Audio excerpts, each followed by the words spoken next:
Assalamualaikum warahmatullahi wabarakatuh. Halo teman-teman semua, bagaimana kabarnya?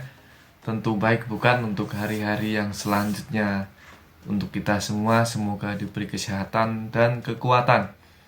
Nah, pada video kali ini, kita akan sedikit berbincang-bincang mengenai LPK ya. Jadi, ini bukan bermaksud apa-apa, tetapi saya hanya ingin memberikan beberapa poin yang perlu diperhatikan buat teman-teman yang tentunya ketika ingin belajar bahasa Jepang melalui sebuah lembaga pelatihan ya atau LPK ya atau lembaga pembelajaran kursus. Nah, kursus ini jadi ya.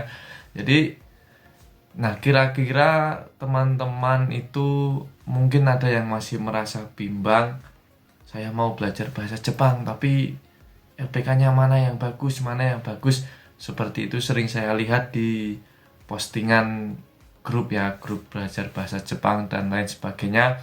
Bahkan juga ada yang bertanya kepada saya. Jadi yang perlu diingat adalah sebelum teman-teman itu memilih sebuah LPK, itu teman-teman harus pastikan dulu kira-kira teman-teman itu mau ke Jepang dengan program apa. Jadi harus teman-teman pastikan gitu ya, mau program TG atau mau program magang.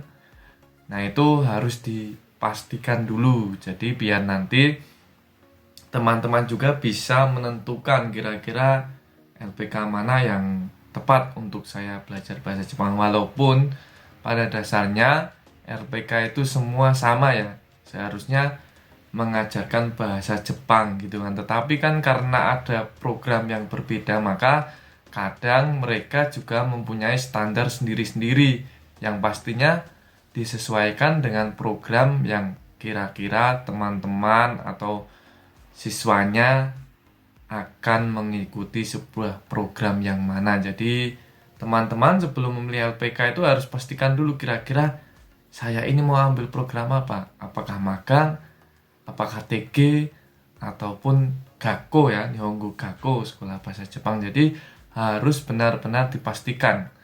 Nah, setelah teman-teman tahu kira-kira program apa yang ingin teman-teman ikuti, selanjutnya teman-teman kan harus menentukan LPK ya. Nah, silahkan teman-teman cari atau bertanya-tanya boleh juga. Tapi yang perlu diingat, saya hanya memberikan saran satu, yaitu jangan malu untuk bertanya. Jadi bertanya mungkin ke pihak LPK langsung. Kira-kira tanya. Nah, terutama LPK itu pasti akan menjelaskan secara detail. Nah, kira-kira teman-teman yang kurang paham di mana, nah LPK itu pasti juga akan menjelaskan kira-kira programnya apa dan seterusnya gitu ya.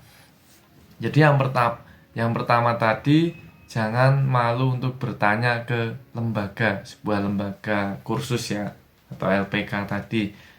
Terus yang kedua, selalu membandingkan terlebih dahulu sebelum memutuskan gitu kan. Membandingkan seperti apa? Nah, misalkan di LPK 1 harganya segini, LPK 2 harganya segitu, tetapi kita harus lihat juga jaraknya gitu kan. Karena kan yang penting ada yang pertama, kita bisa belajar bahasa Jepang. Terus waktunya itu gimana? Apakah kita belajar bahasa Jepang itu bisa fokus atau sambil kerja? Karena ya pastinya keadaan kita itu pasti berbeda-beda. Maka pahami diri dulu sendiri, waktunya bagaimana, pilih program yang tepat dan pilih LPK yang tepat juga gitu ya. Terus yang ketiga itu cek track record. Nah, track record ini pastinya berpengaruh ya. Karena sekarang kan informasi sudah bebas di mana-mana ada. Jadi bisa untuk cek track record misalkan dari Mbah Google dan sebagainya, atau bahkan siapa tahu bisa dikasih tahu oleh alumni-alumni yang sudah belajar di sebuah lembaga itu tentunya ya. Jadi kita semakin yakin untuk belajar di lembaga tersebut. Jadi yang pertama tadi kita harus satu ya, tidak boleh malu bertanya ke LPK. Kedua, kita pertama harus membandingkan dulu kira-kira LPK satu dan yang satu bagaimana. Yang ketiga, track recordnya. Ya ini yang sangat penting ya, karena sekarang LPK itu banyak sekali ya di Indonesia. Yang jelas lembaga itu pun didirikan ya satu untuk membantu teman-teman, dan yang kedua juga untuk memberikan profit ya, yang pasti ada pendapatan untuk lembaga sendiri, karena namanya lembaga itu tidak dibiayai pemerintah, jadi mereka harus menghidupkan dapurnya sendiri, itu wajar. Jadi masalah harga nanti juga bervariasi, jadi silahkan sesuaikan dengan kemampuan teman-teman semuanya gitu ya. Nah, semoga video ini bisa bermanfaat, mungkin hanya sedikit ya, tetapi semoga bisa bermanfaat, dan semoga saja kedepannya saya bisa bertemu dengan teman-teman di Jepang atau rekan-rekan yang sudah bekerja di Jepang, dan bisa saya tanyain berangkat dari mana gitu ya teman-teman.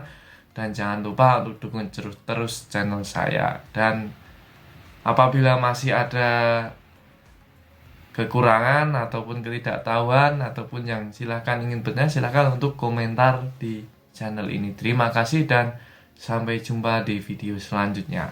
Dadah.